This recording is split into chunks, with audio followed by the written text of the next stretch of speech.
Hi hello எல்லாருக்கும் வணக்கம். To let real estate சேனலுக்கு உங்களை அன்புடன் வரவேற்கேன். என்னோட பேர் திலீப்குமார். ஓகே, பார்ட் 1 வீடியோவில் நான் டெனன்சி ஆக்டோட இம்பார்ட்டன்ஸை பற்றி பேசினேன். ஏன் அந்த ஆக்டை கொண்டு வந்தாங்க, அது என்ன நெசசிட்டி, தமிழ்நாட்டில் ஏன் கொண்டு வந்தாங்க, அதை பற்றி நான் பார்ட் 1ல் பேசியிருந்தேன்.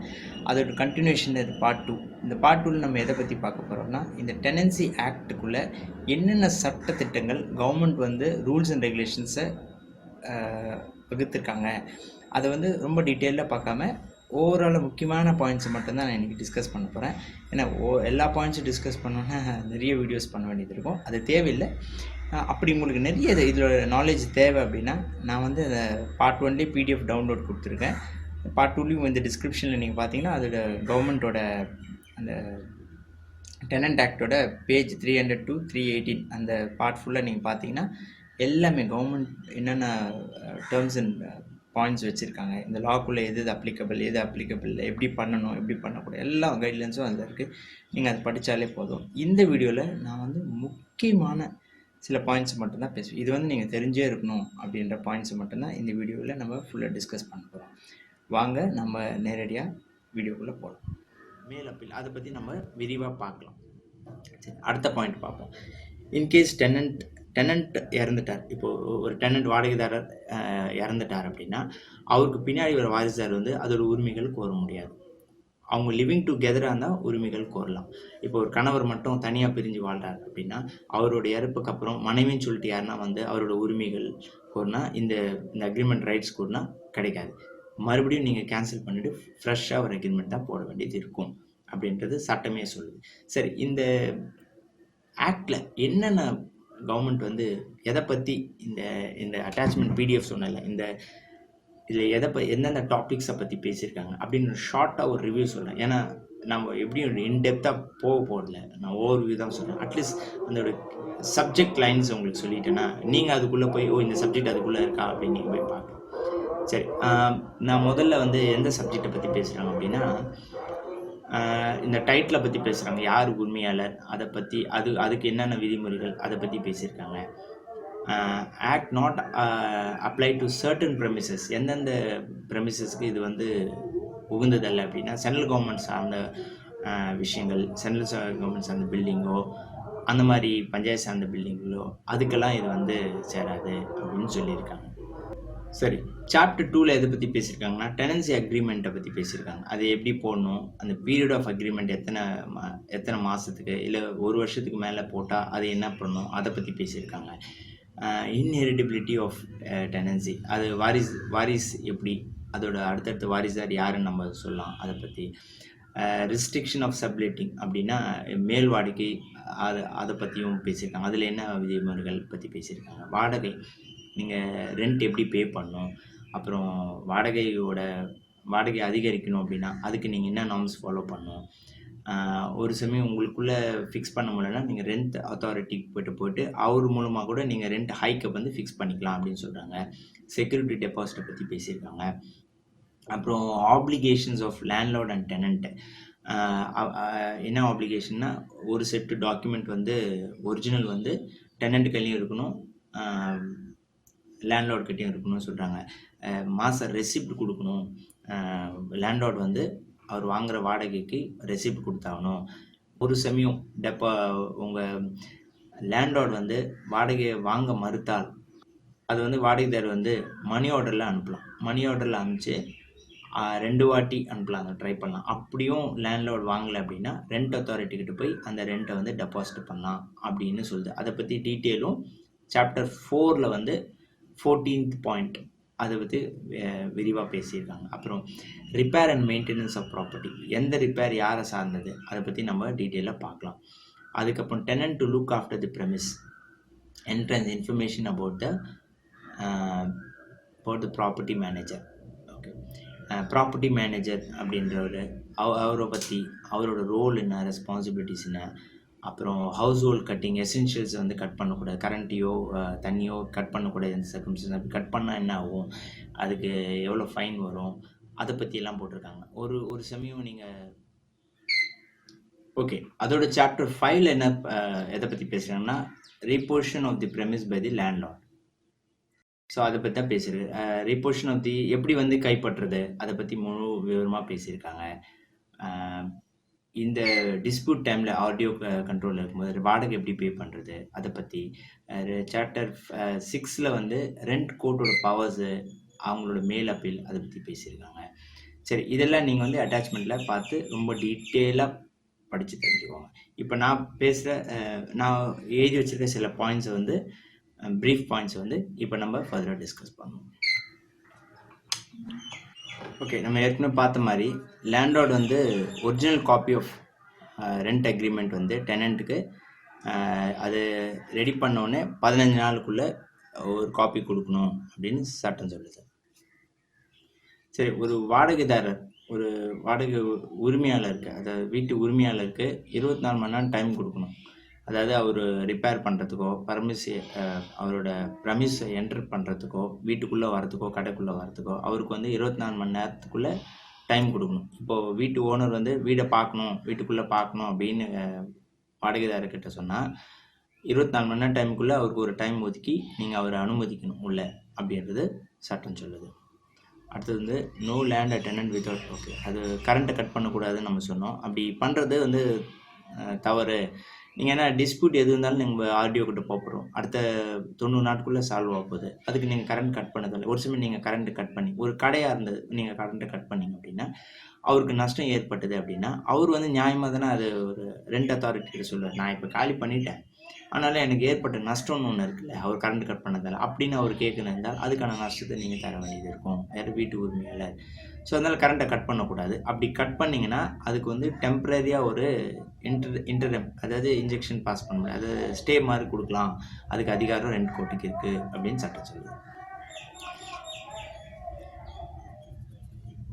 சரி, இன்னொரு முக்கியமான சட்டம் அது, ஒரு லேண்ட்லார்டுக்கு ஒரு டெனண்ட் வந்து எக்ஸ்பைரி ஆகிடுச்சு, அவரோட 11 மாதம் அக்ரிமெண்ட்டோ இல்லை 5 வருஷம் அக்ரிமெண்ட்டோ, அவர் போட்ட அக்ரிமெண்ட் பீரியட் முடிஞ்சிடுச்சு, இல்லை வந்து சீக்கிரமாக ஏர்லி டெர்மினேஷன் பண்ணுறாரு, லேண்ட்லார்ட் சொல்கிறார் நீங்கள் காலி பண்ணுங்கள், இத்தனை நாள் 2 மாதத்தில் டைம் கொடுக்குறாரு, இல்லை டெனண்ட்டே வந்து காலி பண்ணுறேன்னு சொல்லி நோட்டீஸ் கொடுத்தாரு. இதெல்லாம் நடந்த பிறகு ஒரு டெனண்ட் காலி பண்ணாமல் இருந்தால் அப்படின்னா அவர் வந்து லேண்ட்லார்ட் வந்து ரெண்ட் கோர்ட்டில் அதை அப்ளை பண்ணால் வாடகைதாரர்கிட்ட டபுள் வாடகை பண்ணலாம். அவரோட அக்ரிமெண்ட் பீரியட் முடிஞ்சு அவர் காலி பண்ணாமல் இருந்தால் அப்போ டபுள் வாடகை பொருந்தும் அப்படின்னு சட்டம் செட் பண்ணி.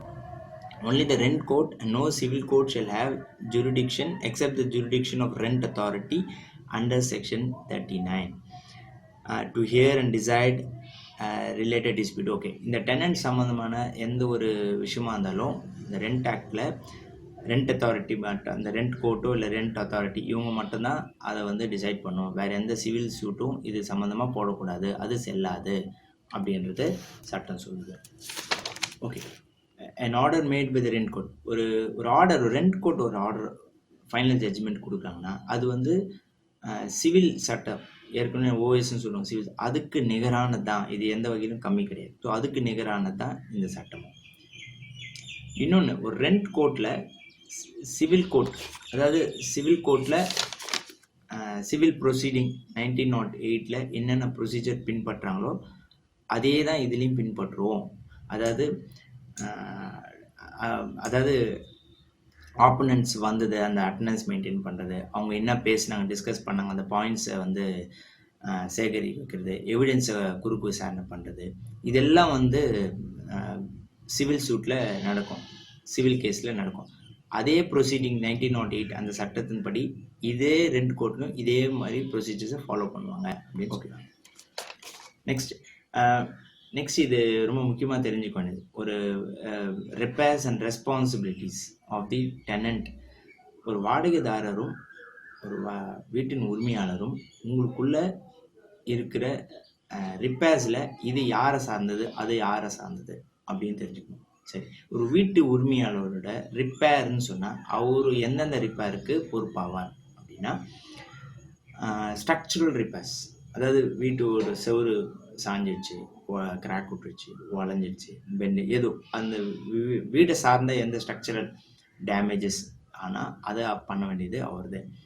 ஒயிட் வாஷ் அடிக்கணும், அதாவது வீடு வந்து ரொம்ப மோசமாக இருக்குது, இல்லை பெயிண்ட் உறிஞ்சி வருது, இல்லை பாசை பிடிச்சி எதுவும் இருக்குது அப்படின்னா அதெல்லாம் வீட்டு உரிமையாளர் சார்ந்தது.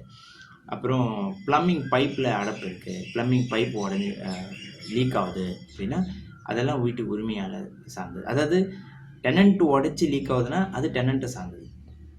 உள்ள அடைப்பு இருக்குது, ஏற்கனவே லீக் ஆகிட்டு இருக்கு அப்படின்னா அதெல்லாம் வந்து வீட்டு உரிமையாளர் சார்ந்தது. பெயிண்டிங் ஆஃப் டோர்ஸ், விண்டோஸ், அப்புறம் இன்டர்னல் எக்ஸ்டர்னல் எலக்ட்ரிக்கல் ஒயரிங் எங்கன்னா உள்ள ஏற்கனவே லூஸ் கனெக்ஷன் இருக்குது, சுவிட்சு சரியாக போடும்போது லூஸ் கனெக்ஷன் ஆகுது, அதெல்லாம் வந்து வீட்டு உரிமையாளர் சேர்ந்தது. சரி, அப்போ இதெல்லாம் இவரோட பட்டியல். சரி, வாடகைதாரரோட பட்டியல் என்ன? அவர் ரிப்பேர்ஸ்ன்னு சொன்னால் இந்த ரிப்பேர்லாம் அவர் தான் செஞ்சுக்கணும், வீட்டு உரிமையாளர் கேட்கக்கூடாது. அப்படின்னா அது என்னென்ன ரிப்பேர் பார்ப்போம். Changing of tap, washers and taps. டேப்போட வாஷர், டேப்பை யூஸ் பண்ண அது தேய்மானம் ஆகி அதுக்கப்புறம் அந்த டேப்லேருந்து சொட்டாக தண்ணி லீக் ஆகும். அப்போ அந்த வாஷரை சேஞ்ச் பண்ண வேண்டிய வேலை குத்தகைதாரர், அதாவது வாடகைதாரர். அந்த டேப்பையும் மாற்றணும், அவர் தான் டெனண்ட்டாக மாற்றணும். அப்புறம் ட்ரைனேஜ் கிளீனிங், ட்ரைனேஜில் இருந்தால் அடைப்பு ஏறிச்சுன்னா அந்த அடைப்பை அவர் தான் பண்ணியிருப்பார், வீட்டு வாடகை உரிமையாளர் பண்ண முடியாது. ஸோ அந்த அடைப்பை வந்து சரி செஞ்சுக்க வேண்டிய வேலை வாடகைதாரர். அப்புறம் வாட்டர் க்ளோசட் ரிப்பேர்ஸு, வாஷ் பேசின் ரிப்பேர்ஸு, அப்புறம் கெய்சர் ரிப்பேர்ஸு, பாத் டப் ரிப்பேர்ஸு, சர்க்யூட் பிரேக்கர்னால் நம்ம எம்சிபின்னு சொல்லுவோம். அது ஏதாச்சும் இப்போ நம்ம மிக்சியில் வாடகைதாரரோட மிக்சியில் ஏதோ ஹை கரண்ட் வலிக்குது அப்படின்னா உடனே அதை ட்ரிப் ஆகும், கரண்ட்டை அதாவது ஷார்ட் ஆகாமல் ட்ரிப் ஆகும். அது எதையாச்சும் ட்ரிப் ஆகாமல் எரிஞ்சு போயிட்டால் அதுவும் அந்த ரிப்பேரும் வந்து டெனண்ட்டை சார்ந்தது. சுவிட்சஸ், சாக்கெட்ஸு, அது எதாவது சுவிட்ச் போயிடுச்சு, சாக்கெட் தீஞ்சிச்சு, இதெல்லாம் வந்து டெனண்ட்டை சார்ந்தது. ஏன்னா சுவிட்சஸ் அவர் தான் யூஸ் பண்ணுறாரு. அதனால் replacement of knobs, locks of door, fly nets, கொசுவால் மாட்டி கொடுத்துருந்தாருன்னா அதை ரீப்ளேஸ் பண்ணுறது மாத்திரலாம் டெனண்ட்டுது. கபோர்டு, விண்டோஸ், கிளாஸஸ் உடஞ்சாலோ அதை ரீப்ளேஸ் பண்ணுறதோ, கார்டன் ஸ்பேஸ் எதுனா கொடுத்துருந்தாரு அதை மெயின்டைன் பண்ண வேண்டியது, இதெல்லாம் யாரை சார்ந்ததுன்னா டெனண்ட்டை சார்ந்தது. இதை 2 பேரும் ஈக்குவலாக தெரிஞ்சு வச்சுக்கணும். இந்த கேஸ் சம்மந்தமாக ரெண்ட் அத்தாரிட்டி, இந்த ஆர்டிஓவோ இல்லை ரெண்ட் கோர்ட்டோ, முன்சிப் கோர்ட்டோ யாரை வேணால் அப்பாயிண்ட் பண்ணலாம். அவங்க தேவைப்பட்டால் ஒரு வக்கீலை அப்பாயிண்ட் பண்ணலாம், இல்லை லோக்கல் பாடி உங்கள் பஞ்சாயத்து ஆஃபீஸ்லேருந்தோ, இல்லை வந்து பிடிஓ ஆஃபீஸ்லேருந்தோ, இல்லை போலீஸையோ யூஸ் பண்ணி அவங்க வந்து இந்த காலி பண்ண வைக்கலாம்.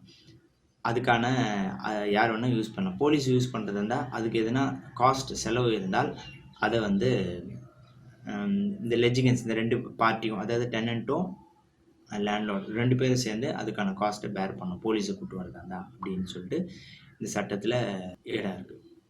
ரெண்ட் அத்தாரிட்டின்றவர் அவர் பார்த்தீங்கன்னா டெபுட்டி கலெக்டருக்கோ ஈக்குவல் ரேங்காக தான் இருப்பார். அதாவது தாசில்தார், இவங்கெல்லாம் வந்து சப் மெஜிஸ்ட்ரேட். ஒரு ஆர்டிஓ வந்து ஒரு சப் மெஜிஸ்ட்ரேட், அந்த ரேங்க்கில் தான் இவங்கெல்லாம் இருப்பாங்க. அது நம்ம தெரிஞ்சுக்க வேண்டிய ஒரு பாயிண்ட். இன்னொரு பாயிண்ட் வந்து no suit or prosecution other legal proceeding shall lie against any rent court. Okay, ஒரு ரெண்ட் கோர்ட் ஒரு தீர்ப்பு வழங்கிட்டால் அதை வந்து மேல் கோர்ட்லேயோ, ஹை கோர்ட்லேயோ, சுப்ரீம் கோர்ட்லேயோ போயிட்டு ஜட்ஜ்மெண்ட் பாஸ் பண்ண ஒரு ஜட்ஜ்மெண்ட்டு தான் அது. ரெண்ட் கோர்ட் கொடுத்துட்டா அதுதான் தீர்ப்பு. நீங்கள் அதுக்கு மேலே ரெண்ட் கோர்ட் கொடுத்த தீர்ப்பை வந்து ரெண்ட் ட்ரிபுனல், அதாவது டிஆர்ஓன்னு சொல்லுவாங்க, டிஸ்ட்ரிக்ட் ரெவென்யூ ஆஃபீஸர், அவர்கிட்ட போயிட்டு நீங்கள் வந்து மறுபடியும் மேல் அப்பீல் பண்ணலாம். அதுவும் உங்களுக்கு இந்த ஃபைனல் ஜட்ஜ்மெண்ட் ரெண்ட் கோர்ட்டில் வந்த உடனே 30 டேஸ்க்குள்ளே போயிட்டு நீங்கள் ரீஅப்பீல் பண்ணலாம். அது வந்து விதின் 120 டேஸ்க்குள்ளே உங்களுக்கு மறு தீர்ப்பு வர வாய்ப்பு இருக்குது. அதுக்கப்புறம் 2 ட்ரிபுனலுக்கு அப்புறம் நீங்கள் எந்த ஹைகோர்ட், சுப்ரீம் கோர்ட் எதுவும் ரெண்ட் கோர்ட்டில் no civil court shall entertain any suit or proceeding in so far as it relates the provisions of this act. Rent கோர்ட்டில் இந்த தீர்ப்புக்காக இருக்குது அப்படின்னா வேறு எந்த சிவில் கோர்ட்டும் இந்த கேஸ் எடுக்கக்கூடாது. அப்படி எடுத்தால் அதை தள்ளுபடி செஞ்சிடணும். இந்த கோர்ட்டில் இருக்க ரெண்ட் கோர்ட்டில் அந்த இருக்குன்னா அதை ரெண்ட் கோர்ட்டில் விட்டுருணும். புதிய வாடகைதாரர் சட்டம் 2017 முன்னாடி இருந்த சட்டம், அதாவது Tamil Nadu building lease and rent control act 1960 முறியடிச்சுட்டு இந்த ஆக்ட் வந்துடுச்சு. ஸோ இனிமேல் அந்த ஆக்டு இருக்காது. பட் அதில் யாருன்னா கேஸ் நடத்திட்டு இருந்தால் அதில் நடத்தணும்னு நினச்சா அதில் தொடரலாம். வேணான்னா நீங்கள் இதில் அதுக்கு டைம் ஃப்ரேம் கொடுத்தாங்க, அதுக்குள்ளே நீங்கள் இதை மூவ் பண்ணியிருக்கணும். ஓகே, இந்த கவர்மெண்ட்டோட அந்த அந்த ரெண்ட் ஆக்டில் நான் பாயிண்ட்ஸ் படிக்கும்போது மேஜராக நான் வந்து ஒரு பாயிண்ட்டை ரிப்பீட்டடாக பார்த்தேன். என்னென்னா it shall be as per the term set out in the tenancy agreement அப்படின்ற பாயிண்ட் வந்து பெரும்பாலும் உபயோகிச்சிருக்காங்க. அப்படின்னா என்னென்னா நம்ம போடுற அக்ரிமெண்ட்டுக்கு அவ்வளோ பவர்ஸ் இருக்குது. ஸோ நம்ம எப்படி பேசிக்கிட்டோமோ, நம்ம எப்படி சொன்னோமோ அப்படின்றத அங்கங்கே குறிப்பிடுறாங்க. அப்போ நம்ம ஒப்பந்தத்தில் நம்ம எப்படி பேசிக்கிறோன்றதும் ரொம்ப முக்கியம். நம்ம ஒப்பந்த பாயிண்ட்ஸில் அதை கொண்டு வரணும். ஸோ அதை நீங்கள் கவனத்தில் வச்சுக்கணும். ஓகே, என்ன வந்து ஒரு காலர் ஃபோன் பண்ணி கேட்டிருந்தாங்க. அதாவது termination notice, rent termination notice வந்து அவங்க லேண்ட்லார்டு வாடகைதாரருக்கு அனுப்பிச்சிட்டேன். அதை வந்து நான் ரெண்ட் கோர்ட்டுக்கு சொல்லணுமா, ரெண்ட் அத்தாரிட்டிக்கு இந்த இன்ஃபர்மேஷன் சொல்லணுமான்னு நான் சொன்னேன். அது தேவையில்லை அப்படின்னு சொல்லியிருந்தேன். பட் இன்றைக்கி அந்த பாயிண்ட்டை ரிவ்யூ பண்ணும்போது நான் பார்த்தேன் அது நீங்கள் சொல்லணும் அப்படின்னு சட்டம் சொல்லுது. என்ன கேட்டிங்கன்னா அது சொல்லலைன்னா கூட பரவாயில்ல. ஏன்னா நீங்கள் நோட்டீஸ் கொடுத்துட்ட பிறகு நோட்டீஸ் பீரியட் முடிஞ்ச பிறகு கூட நீங்கள் ரெண்ட் கோர்ட்டில் போகிறீங்க. அவர் வெக்கேட் பண்ணிட்டாருன்னா தேவையில்லை. பண்ணல அப்படின்னா நீங்கள் மேற்கொண்டு அப்பீலுக்கு போகிறீங்க. அப்போ ரெண்ட் கோர்ட்டில் வந்து நீங்கள் சொல்கிறீங்க இதை வந்து நான் வந்து ஏற்கனவே இந்த லெட்டர் அனுப்பிச்சிருக்கேன், அக்னாலேஜ் பண்ணியிருக்கேன் அப்படின்னா அதுவும் ஈக்குவல் தான். ஏன்னா உங்கள்கிட்ட ப்ரூஃப் இருக்குது, அனுப்பிச்ச ப்ரூஃப். ஸோ அது ஒரு பாயிண்ட் நான் தவறுதலாக சொல்லிட்டேன். அதுக்கு நீங்கள் பார்த்துட்டு சரி. இப்போது இதெல்லாம் அந்த சட்டம்லாம் பார்த்தோம். இப்போது ஒரு உதாரணத்துக்கு வச்சுக்கோங்க. நீங்கள் வாடகைதாரர், உங்களுக்கு ஒரு டிஸ்பியூட் உங்கள் டெனண்ட் கூட அப்படின்னா நீங்கள் முதல்ல செய்ய வேண்டியது என்ன அப்படின்னா, முதல்ல டெனண்ட்டுக்கு டெர்மினேஷன் நோட்டீஸ் அனுப்பிச்சிட்டு அதை வந்து டெர்மினேஷனுக்குள்ளே அவர் காலி பண்ணலன்னா நீங்கள் போய் ஒரு ரெண்ட் அத்தாரிட்டியை போய்ட்டு ஒரு மனு கொடுக்குறீங்க. இந்த மாதிரி நான் ஏற்கனவே டெர்மினேஷன் கொடுத்துட்டேன், ஆனால் என்னோடய வாடகைதாரர் வந்து காலி பண்ணல அப்படின்னு நீங்கள் ஒரு அதில் அந்த மனுவில் விவரிச்சுட்டு அது சப்போர்ட்டிங் டாக்குமெண்ட் உங்கள் ரெண்டல் அக்ரிமெண்ட் வந்து ஜெராக்ஸும் தபாலில் 2 செட் எடுத்துகிட்டு தபாலில் கொடுத்தீங்கன்னா அப்புறம் வந்து போஸ்ட்டில் உங்களுக்கும் அந்த வாடகைதாரருக்கும் 2 பார்ட்டிஸ்க்குமே போஸ்ட்டில் வரும், ஆஜராக சொல்லி டிஃப்ரெண்ட் டேட்ஸில் வரும். நீங்கள் ஃபஸ்ட்டு சொல்கிறத உங்கள் கருத்தெல்லாம் நோட் பண்ணிப்பாங்க, அவங்க சொல்கிறதெல்லாம் கருத்து நோட் பண்ணி ரெண்டுமே ஒரு டாக்குமெண்ட்ஸ் மாதிரி உங்களுக்கே அனுப்புவாங்க போஸ்ட்டில். நீங்கள் உங்கள் கூட என்ன பாயிண்ட்ஸ் பேசணும் அப்படின்னு. ஃபைனல் ஜட்ஜ்மெண்ட் வரும்போது ரெண்டுத்தையும் கொலாபரேட் பண்ணி 2 பேர் கூட என்ன வாக்குமூலம் எடுத்தாங்களோ அதை டாக்குமெண்ட்ரி பண்ணி ஃபைனல் ஜட்ஜ்மெண்ட்டும் அதுக்கு பின்தொடர்ந்து கொடுப்பாங்க. ஸோ இதுதான் ப்ரொசீஜர். சரி, இப்போ நம்ம வந்து ரொம்ப நேரம் லென்த்தாக போய்ட்டுருக்கு வீடியோ. இதுக்கு மேலே போனால் ரொம்ப வேக ஆகிடும். ஸோ உங்களுக்கு அதுக்கு மேலே பாயிண்ட்ஸ் தெரிஞ்சுக்கணும்னு நினச்சிங்கன்னா வீடியோ வந்து நீங்கள் அதுக்கு கீழே இருக்க வீடியோவில் இருக்க பிடிஎஃப் டிஸ்கிரிப்ஷனில் இருக்கிறத டவுன்லோட் பண்ணி இப்போ நான் சொன்ன எல்லா பாயிண்ட்ஸும் நீங்கள் ரொம்ப டீட்டெயிலாக ரொம்ப எளிமையான இங்கிலீஷில் தான் கொடுத்துருக்காங்க. நீங்கள் ஈஸியாக படித்து புரிஞ்சுக்கிற மாதிரி தான் இருக்குது. ஸோ நீங்கள் அதை பிடிச்சி நீங்களே தெரிஞ்சுக்கலாம். இல்லை உங்களுக்கு எதுவும் சந்தேகங்கள் இருந்தால் கமெண்ட்ஸில் தெரிவிங்க, என்னால் முடிஞ்ச வரைக்கும் அதுக்கு பதில் சொல்கிறேன். ஓகேங்க, நான் வந்து பெரும்பாலும் பாயிண்ட்ஸை வந்து இன்றைக்கி ரெண்ட் ஆக்ட் 2017 பற்றி பெரும்பாலும் பேசிட்டேன். இன்னும் நிறைய இருக்குது பேசணும் அப்படின்னா. தேவைப்பட்டால் இன்னும் டெப்த்தாக பேசுங்க அப்படின்னு நீங்கள் என்ன விருப்பப்பட்டால் கமெண்ட்ஸில் சொல்லுங்கள். நான் அடுத்த வீடியோவும் இன்டெப்த்தாக இன்னும் கூட அடுத்த வீடியோ ரெடி பண்ணுறேன். சரி, இந்த வீடியோ சரி முடிக்கிறதுக்கு முன்னாடி ஒரு சில விஷயங்கள். நீங்கள் வந்து இந்த ரெண்ட் ஆக்டை பற்றி ஏதாச்சும் லாயர்கிட்ட டிஸ்கஸ் பண்ணிங்க அப்படின்னா அவங்க தெரியாத மாதிரி தான் சொல்லுவாங்க. எப்படி ஒரு சட்டம் தெரியாதுன்னு சொல்லுவாங்க. ஏன்னா என்னோடய அனுபவத்தில் நான் ஒரு லாயர், ரொம்ப ஃபேமஸான லாயர் அவர் பொன்னேரியில், அவரை போய் இந்த கேஸ் விஷயமாக பார்த்தப்ப அவர் இந்த ரெண்ட் ஆக்டே தெரியாத மாதிரி டினை பண்ணார். ஆனால் அவருக்கு தெரியுன்றது எனக்கு கண்டிப்பாக தெரிஞ்சிருக்கும் அவருக்கு அப்படின்றது எனக்கு தெரிஞ்சப்போ தான் தெரிஞ்சது. ஸோ நம்மளை வந்து லாயர்ஸ் வந்து நிறைய பேர் மிஸ்லீட் பண்ணுவாங்க. ஏன்னா நீங்கள் சிவில் சூட்டுக்கு போனதா இல்லை கிரிமினல் சூட் போனதா அவங்களுக்கு லாபம். நீங்கள் ஆர்டிஓ கிட்ட போனீங்கன்னா நீங்கள் வக்கீலே தேவையில்லை. நீங்களே வந்து ஒரு சாதாரண ஒரு பர்சன் கூட தான் நீங்கள் வந்து என்னம்மா ஆச்சு சொல்லுங்கம்மா அப்படி சொல்லி கேட்பாங்க. நீங்கள் உங்கள் தரப்பு நியாயத்தை சொல்லுவீங்க. அப்புறம் அவர் எதிர்பார்ட்டியை கூப்பிடுவாங்க, அவர்கிட்ட கேட்பாங்க. 2 நியாயத்தையும் கூப்பிட்டு ஆர்டிஓ 2 பேர்கிட்டையும் உங்களுக்கு தெரிஞ்ச லோக்கல் லாங்குவேஜில் இல்லை இங்கிலீஷில் தான் உரையாடுவாங்க. ஸோ இது எதுவும் பிரச்சனையை நீங்கள் லாயர்ஸை வைக்கவே தேவையில்லை. ஸோ அதனால் அவங்க வந்து அவங்களுக்கு லாபம் இல்லைன்றதுக்காக இந்த சட்டத்தை பற்றி ரொம்ப டீட்டெயிலாக பேச மாட்டாங்க. அதனால தான் நான் வந்து இது ஒரு வீடியோ பண்ணுறதுக்கான மெயின் காரணம். சரி, இது வந்து அவருக்கு தான் தெரியாது, அப்படி தெரியாத நடிக்கிற மாதிரி இருக்கவங்க இருக்காங்க. இந்த சட்டத்தை பற்றி தெரியாத லாயர்ஸும் நிறைய பேர் இருக்காங்கன்றது நீங்கள் மறந்துடக்கூடாது. அது மட்டும் இல்லாமல் இது ஆர்டிஓக்கே கூட தெரிஞ்சிருக்கு, இந்த சட்டம் முழுமையாக தெரிஞ்சிருக்கு. ஏன்னா என்னோடய அனுபவத்தில் நான் பொன்னேரி ஆர்டிஓ செல்வம்ன்றவர் தான் நான் அணுகும்போது அவருக்கு வந்து இந்த டபுள் வாடகையை பற்றி நான் கோரினப்போ அவர் எனக்கு தெரியாது, அப்படியெல்லாம் ஒரு சட்டம் கிடையாது அப்படின்னு டினை பண்ணிட்டாரு. அது மட்டும் இல்லாமல் எவிக்ஷன் அப்போது டெனண்ட்டை காலி பண்ணணும், ஃபைனல் ஜட்ஜ்மெண்ட்டை அவர் மீறிட்டாரு, ப்ளீச் ஆஃப் ஆர்டர் அப்படின்னு சொல்லிட்டு நான் மறுபடியும் ஒரு பெட்டிஷன் கொடுத்தேன்.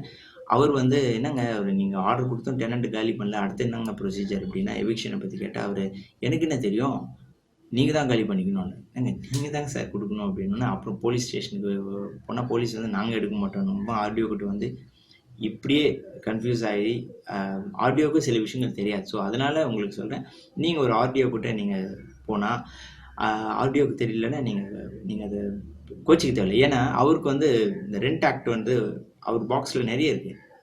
ரெண்ட் ஆக்ட் வந்து அவருக்கிட்ட இப்போது ஒரு பொறுப்பாக கொடுத்துருக்காங்க. ஸோ அதை பற்றி முழுமையாக தெரிஞ்சிருக்க வாய்ப்பு இருக்காமல் இருக்கலாம். ஸோ நீங்கள் என்ன பண்ணணுன்னா, இப்போ நான் இந்த பிடிஎஃப் வந்து நீங்கள் பிரிண்ட் அவுட் எடுத்து நீங்கள் படித்து போய் நீங்கள் ஆடியோ வந்து சில பாயிண்ட்டை டினை பண்ணாலோ ஏதாச்சும் தெரியலன்னோ நீங்கள் சொல்லுங்கள், சார் இந்த பாயிண்ட் படி இது கரெக்டு, நீங்கள் இந்த பாயிண்ட் இந்த செக்ஷனில் கொடுத்துருக்காங்க, அந்த பிரிண்ட் அவுட் எடுத்து அவர் காட்டுங்க, உங்கள் கவர்மெண்ட் கெசட்டிலேருந்து எடுத்தோம் அப்படின்னு சொல்லிட்டு நீங்கள் அவர் காமிச்சிங்கன்னா இது ஒரு ப்ரொடக்டிவிட்டியாக இருக்கும். அதை விட்டுட்டு அவரை பற்றி கம்ப்ளைண்ட் பண்ணுறதோ உபயோகம் கிடையாது அப்படின்றதுக்காக சொல்கிறேன். ஏன்னா நான் அப்படி தான் பண்ணேன். என்னோடய கேஸில் நான் அவனை 2 மாதத்துலேயே விடுவிச்சுட்டு வெளியே வந்துட்டேன். ஸோ ஓகே, இந்த கொடுத்த தகவல் உங்களுக்கு போதுமாக இருக்கும்னு நம்புகிறேன். இந்த வீடியோ முழுமையாக பிடிச்சிருந்தது அப்படின்னா கண்டிப்பாக ஒரு லைக் கொடுங்க. கமெண்ட்ஸ் இருந்தால் கண்டிப்பாக போஸ்ட் பண்ணுங்கள். நன்றி. வாழ்க வளமுடன்.